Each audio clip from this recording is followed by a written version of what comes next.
Pas d'accord de paix à la suite des pourparlers entre le gouvernement sud-soudanais et les rebelles. Le président Salva Kiir demande un délai de 2 semaines avant de parapher le document de sortie de crise proposé par les médiateurs. Nous souhaitions voir le président Salva Kiir signer ce plan d'action qui nous conduirait à la fin de cette crise. Je l'ai rencontré personnellement à mon arrivée et nous nous sommes salués, donc j'estimais qu'il était lui aussi prêt à signer, mais j'ai appris finalement qu'il ne le fera pas. Je ne trouve vraiment aucune explication à cela. L'accord a été signé par des représentants de l'opposition et d'anciens détenus du Soudan du Sud, ainsi que par d'autres parties prenantes pour mettre fin à ce conflit qui perdure depuis plus de 20 mois. Pour l'Union africaine, les échanges d'Addis Abeba ont finalement porté leurs fruits. L'institution se félicite de cette étape importante déjà franchie par les deux parties. Nous sommes très heureux d'avoir franchi cette autre étape vers le rétablissement de la paix.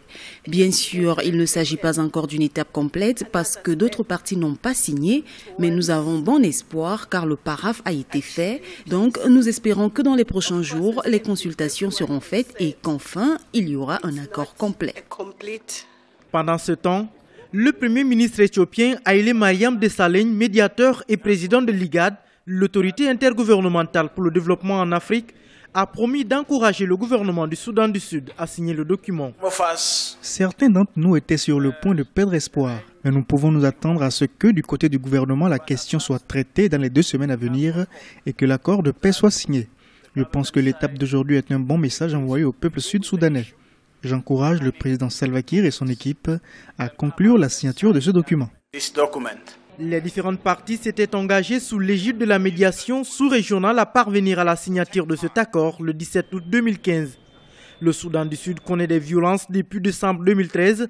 Les affrontements ont causé des milliers de morts et forcé environ 1,9 million de personnes à fuir leur maison.